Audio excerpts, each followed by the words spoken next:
Gracias, Vicente, como siempre, por tus amables palabras, sobre todo de bienvenida aquí a la Fundación Rafael del Pino en Madrid.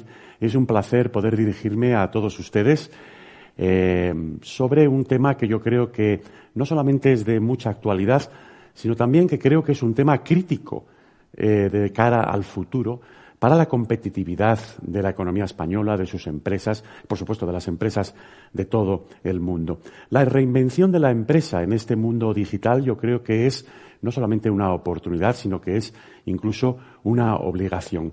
Porque la tecnología, sobre todo las tecnologías digitales, están cambiando la economía global.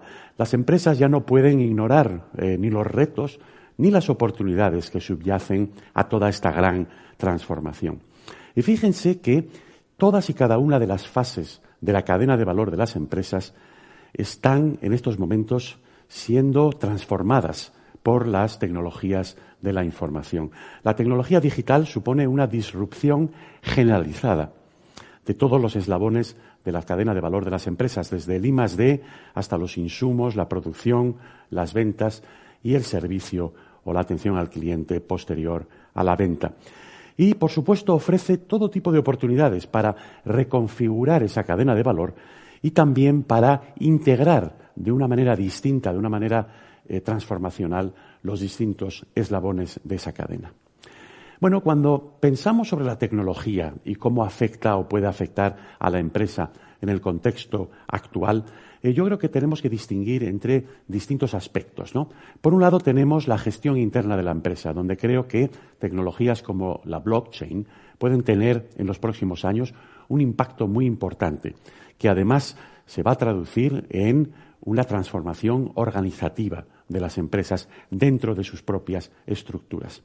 Creo que también la fase de investigación y desarrollo de nuevos productos va a transcurrir por un proceso muy acelerado de cambio, puesto que con estas nuevas tecnologías las empresas pueden tener equipos de investigación y de desarrollo de nuevos productos y servicios repartidos por todo el mundo, pero que trabajen conjuntamente y de tal manera que puedan aprovechar los recursos y las capacidades que existen en ese terreno en los distintos países del mundo. También estas tecnologías prometen que van a revolucionar las relaciones entre la empresa y sus proveedores, haciéndolas más ágiles, más fluidas. Y, por supuesto, las relaciones con los clientes. Quizás este es el terreno con el cual estamos más familiarizados, ¿no? Por una parte, todas las actividades de marketing, promoción y publicidad de los productos y servicios de la empresa, pues bueno, se están realizando estas labores de una manera muy distinta a como se realizaban hace 5 o 10 años, gracias a el empleo de estas tecnologías de la información. También todo lo que tiene que ver con la distribución de los productos, ya sean tangibles o intangibles, hasta el comprador, hasta el consumidor. También estas tecnologías han transformado esa fase. Y por último, por supuesto, los sistemas de pago. La manera en la cual la empresa cobra de sus clientes, de sus compradores, las cantidades precisas. Es decir, que tememos que de cara al cliente, de cara al consumidor, al comprador, hay toda una serie de transformaciones, vuelvo a decir, a raíz de la incorporación de estas tecnologías digitales. Y luego, por último, tenemos los modelos de negocio de par a par, ¿no? Es decir, las plataformas digitales, que por supuesto también están ofreciendo, por un lado, nuevas oportunidades a las empresas tradicionales, pero también grandes retos, ¿no? Porque en muchos casos se está produciendo una desintermediación de las relaciones entre la empresa y el consumidor. En esta conferencia voy a presentarles 4 casos prácticos para ilustrar cómo empresas establecidas ya en sus mercados están afrontando la transformación digital. Algo que no es fácil. Es decir, cuando una empresa ha sido exitosa durante 10, 20, 30, 40 años, le resulta normalmente muy complicado el cambiar. Y claro, la revolución digital exige cambios tanto dentro de la empresa como en las relaciones de la empresa con proveedores y con clientes, como decía anteriormente. Los 4 casos de los que voy a hablar se refieren al sector de la música grabada. En segundo lugar, grandes superficies, y voy a enfocarme en el caso de la empresa norteamericana Walmart. En tercer lugar, el sector de la moda, y aquí voy a referirme a la marca Zara. Y por último, el sector de la prensa que antes llamábamos prensa escrita, los diarios, los periódicos, que ahora, por supuesto, si no transcurren por un proceso de transformación digital, pues tienen muy complicado eso de poder competir en el mercado. Voy a adentrarme ya entonces en el primer caso que quería compartir con todos ustedes, que es el de la música grabada. Lo que pueden observar en este gráfico es la evolución del origen de los ingresos a la industria, al sector de la música grabada en el mundo, entre el año 2001 y finales del año 2020.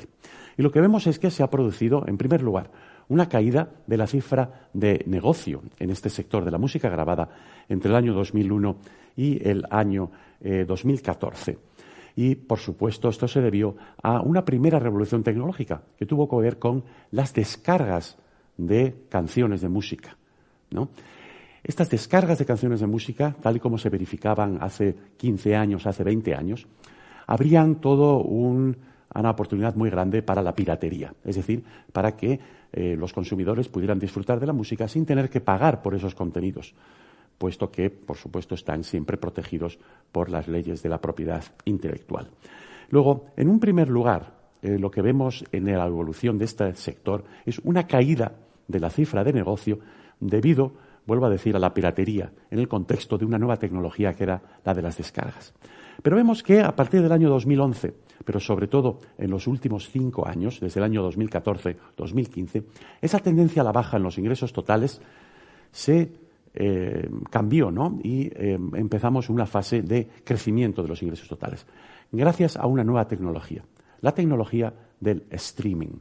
¿Por qué la tecnología del streaming ha permitido que la industria, el sector de la música grabada en el mundo haya vuelto a recuperar las cifras de negocio que tenían, de ingresos que tenían antes de la primera revolución tecnológica, que fue la de las descargas? Bueno, pues porque la tecnología de streaming permite a la empresa, que es propietaria de los derechos de propiedad intelectual de la música, controlar de una manera más eficaz quién está escuchando la música. Y no solamente eso, el surgimiento de plataformas tales como Spotify o Apple Music también ha conseguido consolidar lo que es el sector de la distribución de la música hacia el consumidor final, de tal manera que entonces los propietarios de la propiedad intelectual, que son los autores o son los músicos, son las casas de música, básicamente tienen en su mano entonces una herramienta tecnológica que les permite hacer un control mucho más exhaustivo del número de veces que se escuchan las canciones y, por lo tanto, entonces cobrar los derechos de propiedad. Vemos en el gráfico también otras 2 categorías de fuentes de ingresos para el sector de la música grabada a nivel mundial, que son los conciertos, que, como se aprecia en el gráfico, con anterioridad a la pandemia habían crecido en términos tanto absolutos como relativos. Y luego, por último, los ingresos por sincronización, que es un porcentaje muy pequeño del total y que se refieren a los pagos que se realizan por el empleo de la propiedad intelectual de la música grabada en los anuncios televisivos o en los anuncios en la radio cuando en ellos se emplea una canción. Luego vemos, por tanto, que este sector ha pasado por una transformación muy acelerada en los últimos 20 años, con 2 tecnologías distintas, primero la de descargas de canciones y luego la del streaming, que han cambiado, por supuesto, completamente de arriba abajo la situación en este sector. Ahora, lo que a mí siempre me ha llamado la atención es que, dependiendo del país en el cual, el mercado que consideremos en el mundo, vemos que el líder, la plataforma número 1 en términos de esa distribución de la música, en estos momentos a través o empleando la tecnología del streaming, es distinto. Y para mí esto representa una paradoja muy interesante, ¿no? ¿Cómo es posible que una tecnología como el streaming, que en principio es una tecnología global, es decir, que cualquier consumidor, cualquier comprador de música puede acceder a cualquier plataforma en el mundo si es que tiene una conexión a Internet, cómo es posible entonces que este sector de la distribución de la música a través del streaming no esté monopolizado por 1 o 2 plataformas? O sea, ¿cómo es posible que Spotify y Apple Music sean los líderes de mercado en Europa y en Estados Unidos, pero no en ninguno de los otros mercados importantes del mundo? Porque, por ejemplo, en Japón, las principales plataformas de streaming de música no son Spotify y Apple Music, sino Line, AWA o KKBOX. Si consideramos el caso de Corea del Sur, la plataforma líder es Melon. En China son las distintas plataformas de este gran grupo digital que se llama Tencent. Y en India son Gaana y Savn. Y por último, en Rusia, otro mercado también muy importante en el sector de la música grabada son Yandex y vk.com. Entonces, para mí esto representa una paradoja, ¿no? Yo he estado durante los últimos 20 años estudiando la empresa multinacional. Al principio, sobre todo, gracias a la Cátedra Rafael del Pino aquí en la Fundación. Y es sorprendente que con una tecnología tan global, sin embargo, el mercado esté fragmentado. Y es decir, que según el país sea una plataforma distinta a la que es la líder en ese mercado. Entonces, por tanto, lo que tenemos aquí que hacer es un esfuerzo analítico, ¿no? Y tratar de comprender qué es lo que ocurre en este sector del streaming de música. Bueno, pues por el lado de la demanda, evidentemente, hay un elevado grado de similitud en los gustos y preferencias de los consumidores en todo lo que tiene que ver con la música. Es decir, que solemos escuchar a lo largo y ancho del mundo pues los mismos artistas, las mismas canciones, etcétera. Pero al mismo tiempo, también se viene produciendo en los últimos 10 o 15 años una tendencia hacia la diversidad, es decir, que los artistas locales en cada país del mundo que cantan sus canciones en la lengua local también tienen gran aceptación. Luego, aquí vemos ya un primer factor de fragmentación del mercado, ¿no? El segundo tiene que ver con el canal de distribución, que también está muy fragmentado. Por el siguiente motivo, empresas como Spotify, para lograr llegar al consumidor final, tienen que emplear algún tipo de canal de distribución. No me estoy refiriendo al streaming de música, sino cómo logras convencer a un consumidor en concreto de que emplee tu plataforma Spotify en lugar de una plataforma de la competencia. Bueno, pues normalmente una empresa como Spotify se vale de establecer acuerdos con, por ejemplo, los operadores de telecomunicaciones o incluso con los fabricantes de los teléfonos móviles. De tal manera que, entonces, cuando llegan a un acuerdo con ellos, esos operadores de telecomunicaciones, esos fabricantes de los teléfonos, lo que hacen es preinstalar la aplicación de Spotify y entonces cuando el cliente compra ese teléfono o firma un contrato de servicio de telecomunicaciones, ya tiene la aplicación puesta en el teléfono y, por lo tanto, hace que sea mucho más probable que emplee esa aplicación. Luego, por tanto, estas plataformas de streaming de música como Spotify están empleando a los operadores de telecomunicaciones o a los fabricantes de los equipos, es decir, del teléfono móvil, como un canal de distribución. Y luego, por último, está la cuestión de los sistemas de pago. En algunos países se emplea la tarjeta de crédito para pagar por servicios online. En otros países se emplea, por ejemplo, la cuenta bancaria, ¿verdad? En otros puede ser una plataforma digital como PayPal, etcétera. Luego también hay gran fragmentación. Es decir, que desde el punto de vista de la demanda, aunque parezca mentira, hay un cierto grado de fragmentación en el mundo. Ningún mercado es igual que otro, ¿no? Ahora, otro tema importante, economías de escala. Las economías de escala, cuando están presentes, evidentemente, hacen que se reduzca el grado de fragmentación. Bueno, en este caso, aquí hay que reconocer que las economías de escala juegan un papel muy importante. Es decir, una plataforma de streaming de música, en la medida en la cual tenga más usuarios, pues entonces va a poder aprovechar economías de escala, porque va a poder repartir los costes fijos a través de una mayor base de usuarios. Luego, ese es un segundo factor que, al contrario que el factor de demanda, tiende a unificar los mercados en el mundo, no a fragmentarlos. Ahora, tercer factor, regulaciones. La regulación más importante en este sector de la música grabada tiene que ver con, precisamente, la legislación en torno a la protección de la propiedad intelectual. Ahora bien, como se puede apreciar en el gráfico que aparece ahora en pantalla, que proviene de la Cámara de Comercio de Estados Unidos, no todos los países del mundo protegen la propiedad intelectual con la misma intensidad. Hay países, sobre todo los europeos, Estados Unidos, Canadá, Australia, etcétera, donde la protección de la propiedad intelectual es muy fuerte y, por lo tanto, la piratería es muy reducida. Pero, sin embargo, hay otros muchos países en el mundo que se pueden apreciar en la parte inferior del gráfico, en los cuales, sin embargo, la protección efectiva de los derechos de propiedad intelectual es muy limitada. Por tanto, las empresas, las plataformas que se dedican al streaming de música, tienen que adaptar su estrategia a estos distintos grados de protección de los derechos de propiedad intelectual en los distintos países del mundo. Luego, nuevamente vemos que este tercer factor, al igual que el primero, el factor de demanda, es algo que fragmenta el sector de la música grabada en el mundo. Y luego, por último, aspecto que ya acabo de mencionar hace unos minutos. ¿Cómo se desenvuelve la competencia en el sector? Bueno, pues a consecuencia de los 3 factores anteriores que, con la excepción de las economías de escala, conducen a una fragmentación de este sector, lo que vemos es también una fragmentación de la competencia. Como decía anteriormente, es decir, que en los principales mercados del mundo, Europa, Estados Unidos, Japón, China, Corea del Sur, Rusia, son distintas plataformas las que tienen la mayor cuota de mercado. Es decir, hay una fragmentación en términos de la competencia. Luego, por tanto, ¿qué es lo que hemos aprendido de momento en este análisis? Bueno, pues lo que hemos aprendido es que lo primero que tiene que hacer toda empresa para transformarse digitalmente es comprender la nueva dinámica que generan estas tecnologías en el mercado. Y como acabo de decir, propongo que hay que hacerlo desde el punto de vista de la demanda, desde el punto de vista de las economías de escala, desde el punto de vista de la regulación y desde el punto de vista de la naturaleza de la competencia en ese sector. Este es el primer paso que tenemos que dar. Vamos ahora a dar el segundo paso. El segundo paso es, entonces, mirar a ver cómo tiene que competir una empresa. Y me gustaría ilustrar esto con 2 casos. Primero, con el caso de Walmart en el sector de las grandes superficies y, en segundo lugar, con el caso de la marca Zara en el sector de la moda. Bueno, para empezar el análisis del caso de Walmart. Walmart es evidentemente una de las mayores compañías del mundo. Es la mayor del sector de grandes superficies.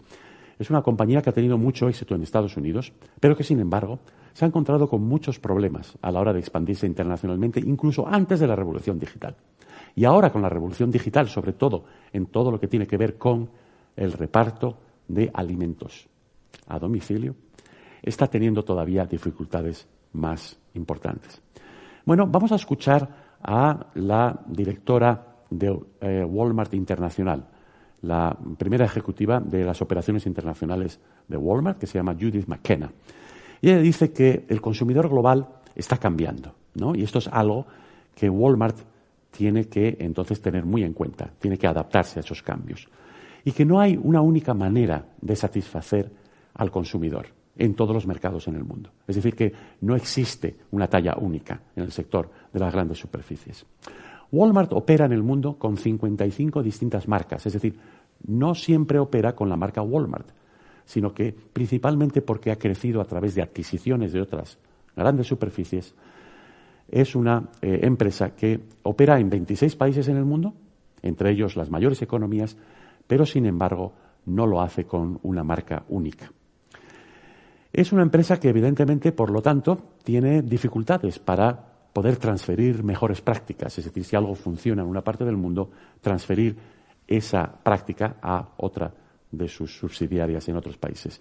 Y, por supuesto, es una empresa que se ha visto en estos momentos, se enfrenta a un reto muy importante en términos de la tecnología.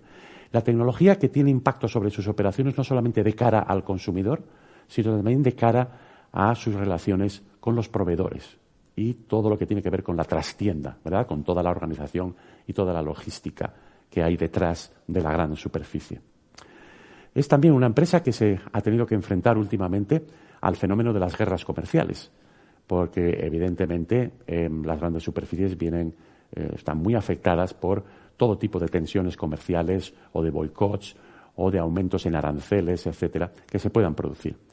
Y luego, por último, pues claro, el gran tema, ¿no? Es una empresa que no tiene una gran implantación de momento en los 2 mercados que más crecen en el mundo y que, por supuesto, dentro de muy poco van a ser los mayores mercados de consumo, que son China e India. Bueno, la expansión internacional de Walmart a lo largo de los últimos 20 años pues ha sido un poco caótica, porque no ha seguido una secuencia clara de expansión internacional.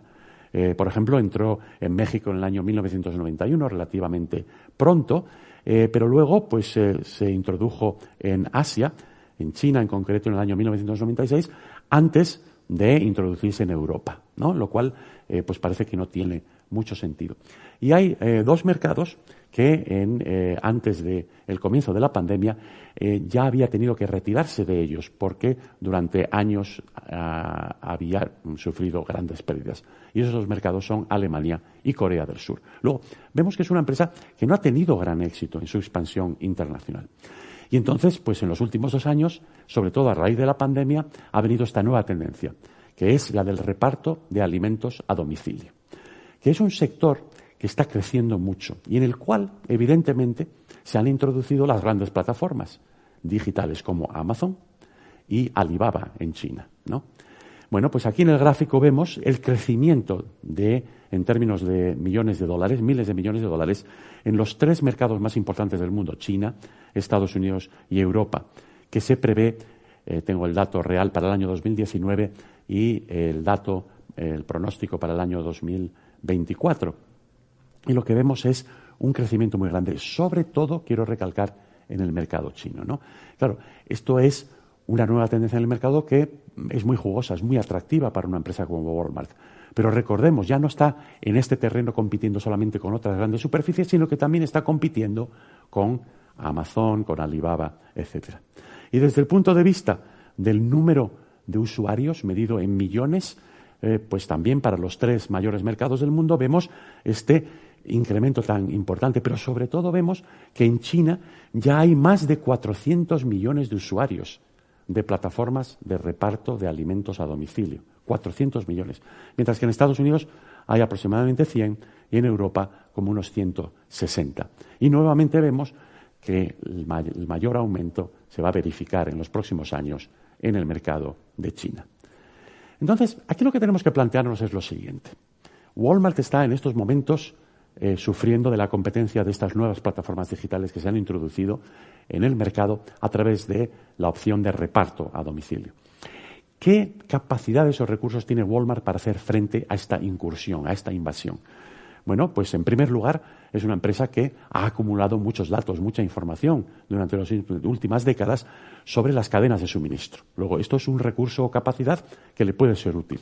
En segundo lugar, tiene una red de almacenes a lo largo del mundo. Estamos hablando aquí de la distribución de un producto tangible.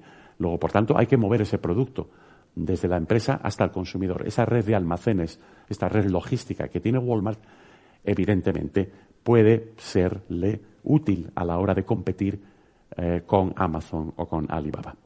Tiene también mucha experiencia en todo lo que tiene que ver con la gestión de contratos con suministradores y, por supuesto, dado que es una empresa de gran tamaño, una de las mayores del mundo, tiene una capacidad de realizar nuevas inversiones. Es decir, tiene los suficientes recursos como para invertir en estas nuevas tecnologías de la información.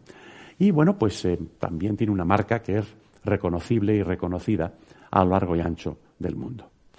Entonces, la cuestión es, ¿cómo tiene que plantearse una empresa como Walmart su expansión en algunos de estos mercados, sobre todo los más grandes? Y vamos a hablar en concreto ahora del caso de China.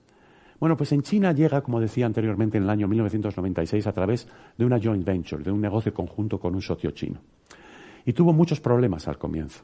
No crecía rápidamente. A lo largo de los años logró abordar esos problemas y resolverlos. Pero claro, cuando había llegado ya a un punto hace 2 o 3 años que parecía que ya empezaba a tener éxito en el mercado, de repente llega la revolución digital, como vuelvo a repetir, en términos del reparto a domicilio de productos alimenticios. Y claro, ¿quién es su principal competidor en el mercado chino desde ese punto de vista? Es Alibaba. Y claro, no debemos olvidar qué es Alibaba. Alibaba es una combinación de Amazon, Google, eBay, PayPal y FedEx, todos juntos en una empresa. Entonces, claro, una compañía como Walmart no solamente no conoce bien el mercado chino, sino que además tiene que competir contra un gigante de la era digital como es Alibaba. También hay otras plataformas, evidentemente, en China que compiten contra Alibaba. Una de ellas es JD.com. Y me imagino que ya están pensando que quizás la estrategia de Walmart debería ser entrar en un acuerdo, una alianza con alguna otra plataforma que tenga una presencia importante en el mercado chino. Y de esa manera, entonces, poder competir en él. Bueno, tiene evidentemente una marca norteamericana que es Walmart, ese es otro recurso en el mercado chino porque el consumidor chino suele hacer reverencias a las marcas de Estados Unidos. Y, por supuesto, tiene que comprender muy bien las expectativas del consumidor chino, que lo que quiere es que se le reparta a domicilio en 1 hora, no en un día, en 1 hora. Eso es lo que ha logrado Alibaba en China, repartir a domicilio en las grandes ciudades en un espacio de 60 minutos como máximo, después de que el consumidor realiza la compra online. Bueno, ¿qué es lo que ha hecho Walmart para intentar competir en este mercado? Pues en el año 2016 compró un 12% del capital de JD.com por $500 millones.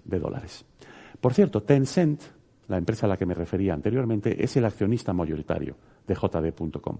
Luego, por tanto, está compitiendo contra Alibaba, pero aliándose con otra empresa que también compite con Alibaba en ese mercado.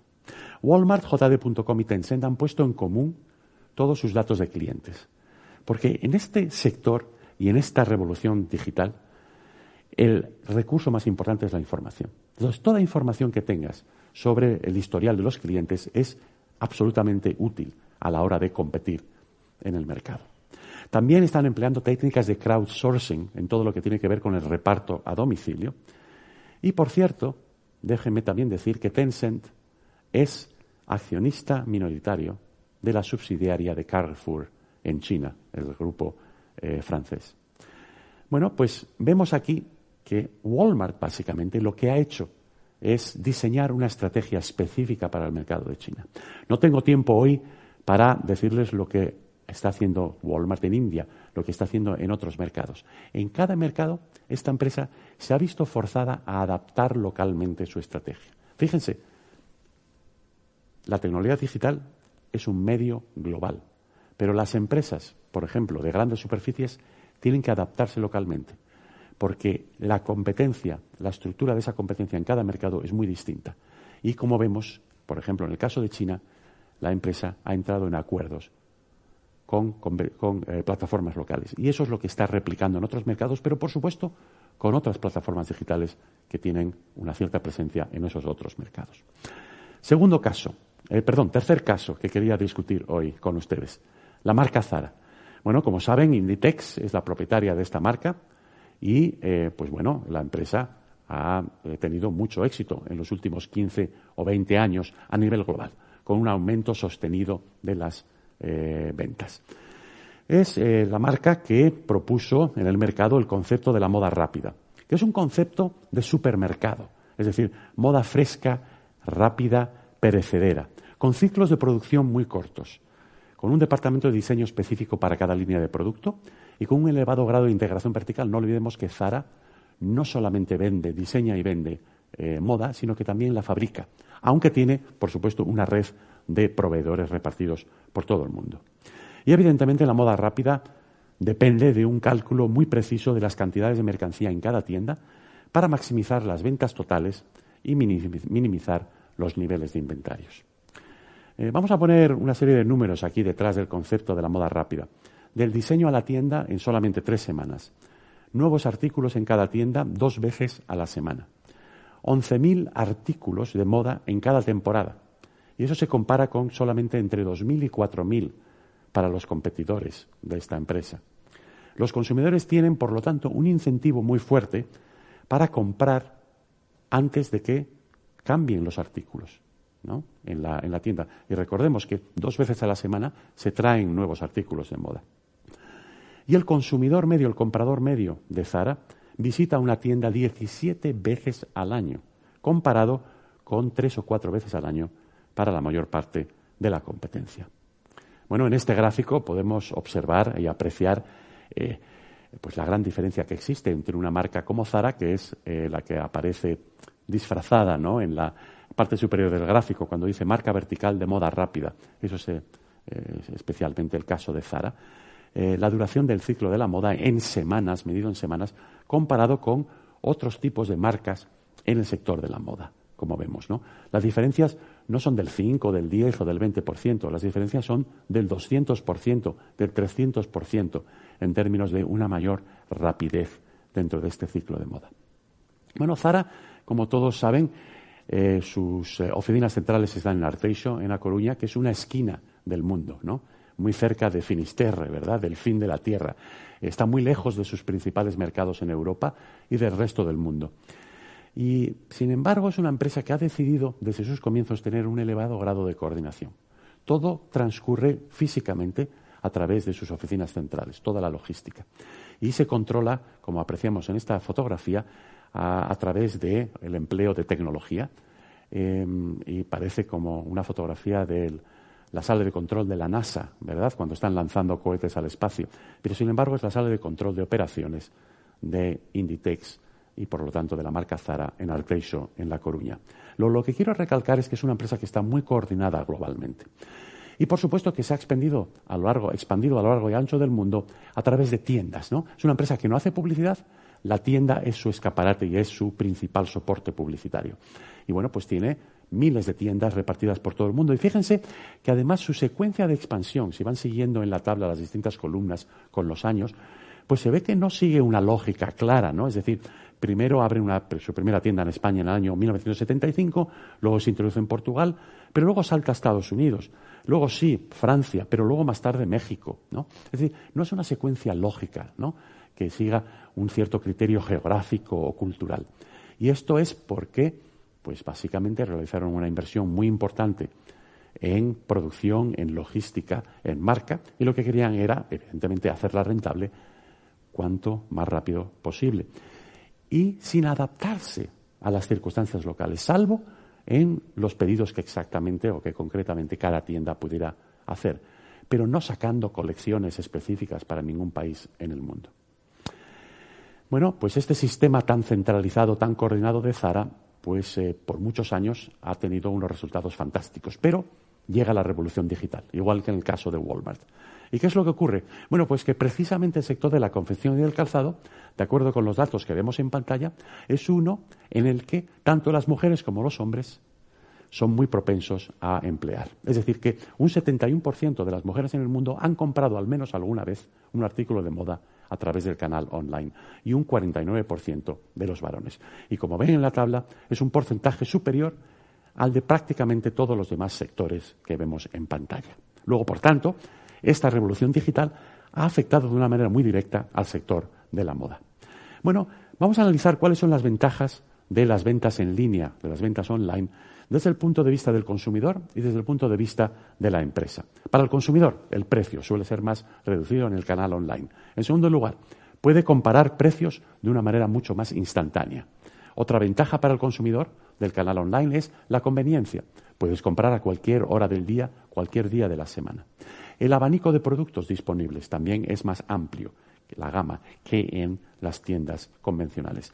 Quizás puedes encontrar online una talla o un estilo que no puedes encontrar en la tienda que se encuentra más cerca de tu domicilio. También que puedes hacer caso a recomendaciones de otros usuarios, de otros compradores o también de influencers, ¿no? O sea, de la gente que se dedica a hacer recomendaciones. Desde el punto de vista de la compañía, las ventas online permiten un seguimiento de las órdenes de los pedidos, una retroalimentación de la información, una gestión mucho más eficiente de los inventarios y también una optimización en general de las operaciones de la empresa.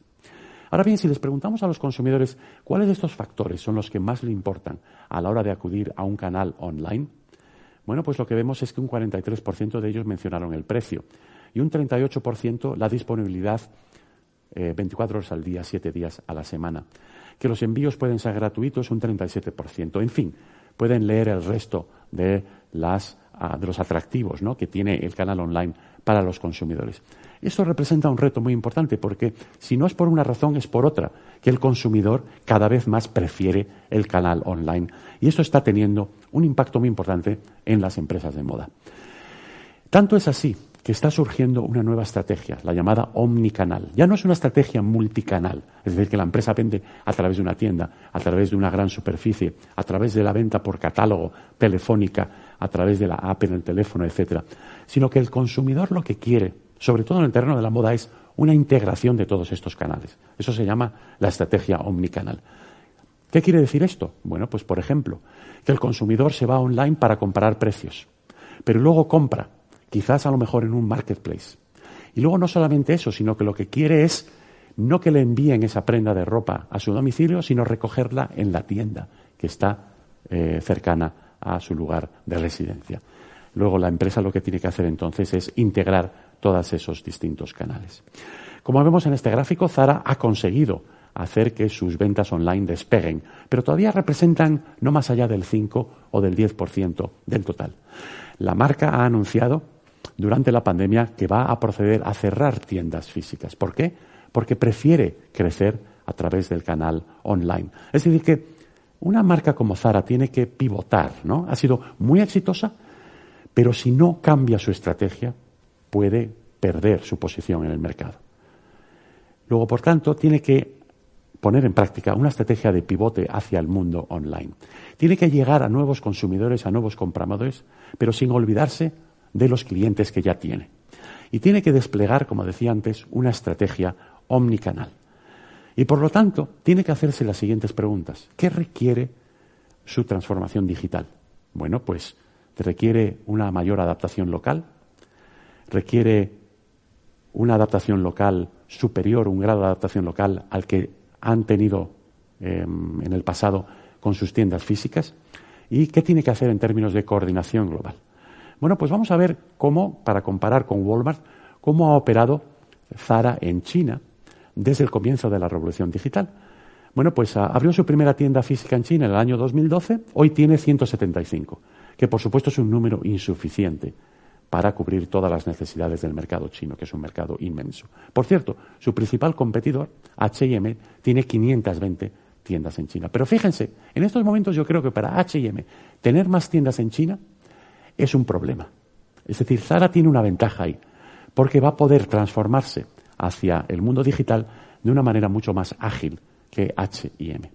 ¿Qué es lo que hacen? Igual que Walmart. 2014 firman un acuerdo con uno de los marketplaces más importantes digitales, más importantes de China, Tmall, competidor de Alibaba, por cierto. Y también han entrado en un acuerdo con JD.com, igual que Walmart, para garantizar el envío a domicilio dentro del plazo de 24 horas desde que el consumidor compra. Luego, por tanto, vemos que Zara lo que ha hecho es adaptarse localmente, de una manera que no lo hacía con anterioridad, ¿no? ¿Por qué? Bueno, pues que tienes que transformar tus websites y tus apps para que sean del agrado de los consumidores en los distintos países del mundo. Fíjense que antes Zara no gastaba un solo euro en publicidad. Su publicidad, su soporte publicitario era la tienda. Pero ahora en el mundo digital tiene que gastar dinero en publicidad. Porque si no gastas dinero en publicidad, ¿quién sabe cómo llegar a tal marketplace o a tal plataforma online, ¿no? En los distintos países del mundo. Luego, Zara se ha visto obligada, ¿no?, por esta transformación digital a empezar a invertir dinero en publicidad digital, por supuesto, muy enfocada a consumidores o a grupos de consumidores muy concretos. Y ha tenido que desarrollar, como decía antes, una presencia en otras plataformas como Tmall. Ha tenido que innovar en términos de métodos de pago, ha tenido que entrar en acuerdos con empresas locales para el reparto a domicilio, puesto que no tenía ese recurso, esa capacidad. Y luego, lo más importante, ha tenido que garantizar al comprador que puede devolver el producto. Algo que antes siempre trataba de minimizar, es decir, el número de devoluciones en las tiendas. Pero en el mundo online es absolutamente necesario, imprescindible, el tener una política de devoluciones y, por supuesto, también tener ya organizados los procedimientos por los cuales el comprador puede devolver un artículo de moda otra vez a la empresa si no le gusta. Último caso, ya solamente unos minutos más. La transformación de la prensa escrita, de los diarios y de los periódicos. Bueno, estamos en la era post-Gutenberg, ¿no? Esa era duró 500 años, se ha quedado ya atrás. Es una nueva tecnología, pero sobre todo es un nuevo modelo de negocio en este sector. Porque la creación de contenido cambia, la producción cambia, por supuesto la distribución, cómo hacemos llegar las noticias, las informaciones a los lectores, pero también cambian las fuentes de ingreso. Porque antes comprábamos un periódico, pagábamos 1 euro, 2 euros, 3 euros, lo que fuera, y comprábamos todo el periódico. Pero ahora se puede cobrar por unidad, es decir, si lees un artículo. O se puede hacer una suscripción online.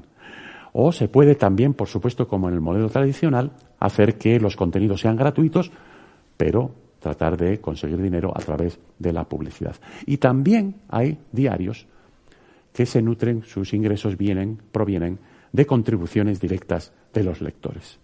Fíjense en lo que ha pasado en Estados Unidos con esta revolución digital.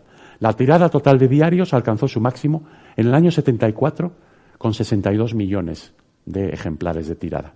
Y cayó rápidamente hasta el año 1990, donde llegó a 23 millones. que era un nivel más reducido que el del año 1940. Fíjense en lo que ocurrió. ¿Quiénes están compitiendo con la prensa escrita en estos momentos? Bueno, por lectores están compitiendo los agregadores, tales como Google News o el Huffington Post, o los colectores de noticias como Flipboard, o los medios sociales como Facebook, evidentemente. Pero también hay competencia por el ingreso publicitario, ¿no? Claro, está la televisión, por supuesto, pero también están los motores de búsqueda como Google, que es la mayor agencia de publicidad del mundo en estos momentos, y también los medios sociales como Facebook. Luego, por tanto, ¿con quién está compitiendo la prensa? Fíjense, en el pasado, una de las mayores fuentes de ingresos de la prensa escrita eran los anuncios clasificados. Pero fíjense ahora todas las plataformas digitales que han entrado en ese negocio de los anuncios clasificados. Está Craigslist, está Angie's List, está eBay, está TaskRabbit, está Carvana, está Monster para las ofertas de empleo, está LinkedIn, está Zillow y no olvidemos también está Tinder para los anuncios de contactos personales. Luego, por tanto, la prensa escrita está compitiendo no con una plataforma digital como Walmart, está compitiendo con docenas de plataformas digitales. Claro, los ingresos de la prensa en Estados Unidos han caído, y ven los datos en pantalla. ¿Por qué han caído?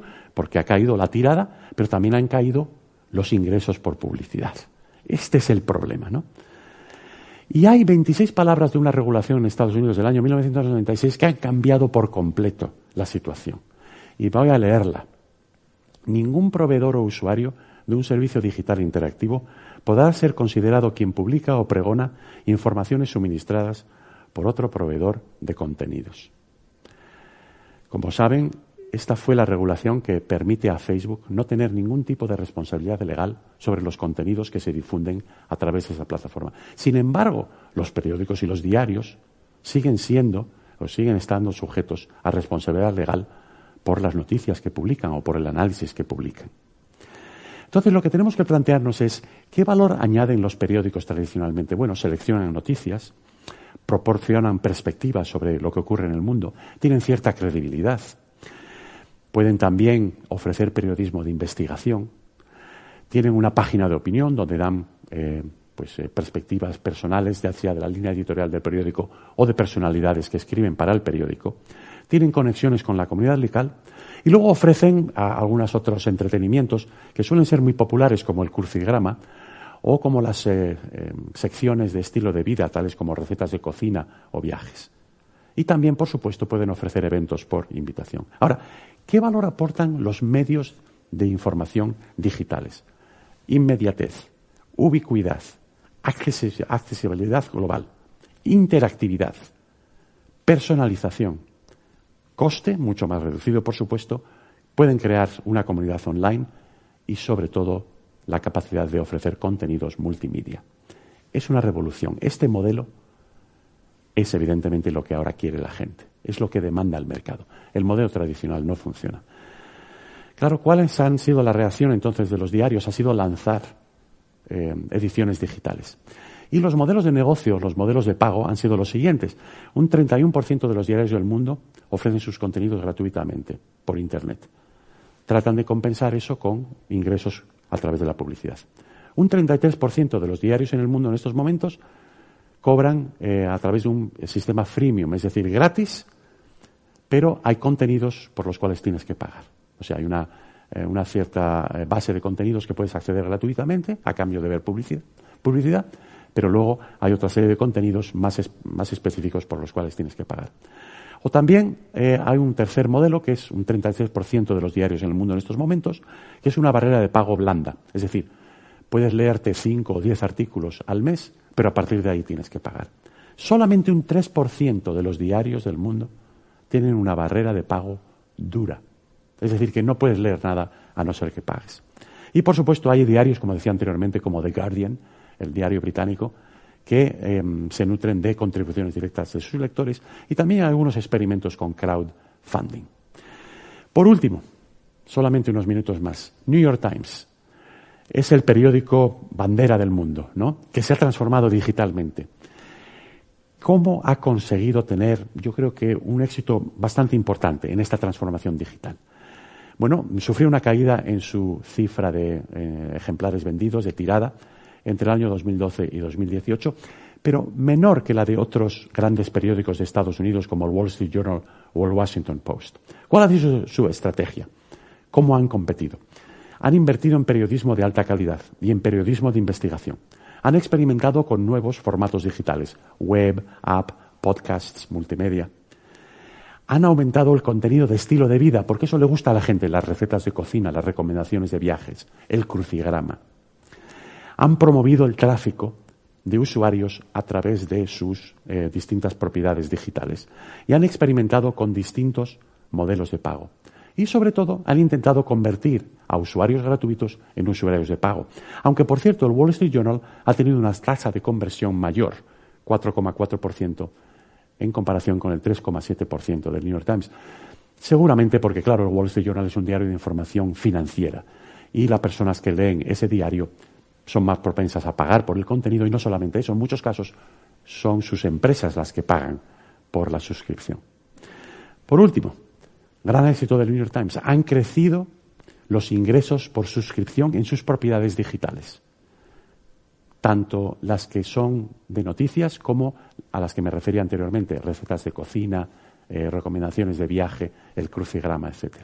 Y también han aumentado, por supuesto, el número de usuarios, ¿no?, de pago en sus medios digitales, tanto informativos como de estilo de vida.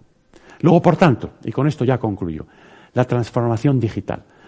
Fíjense lo que hemos hecho. Hemos comparado aquí dos sectores muy distintos. Por un lado, grandes superficies o empresas de moda. Tienen que distribuir, venden un producto tangible. Por otro lado, las empresas que se dedican al streaming de música o a la información, los diarios, etcétera.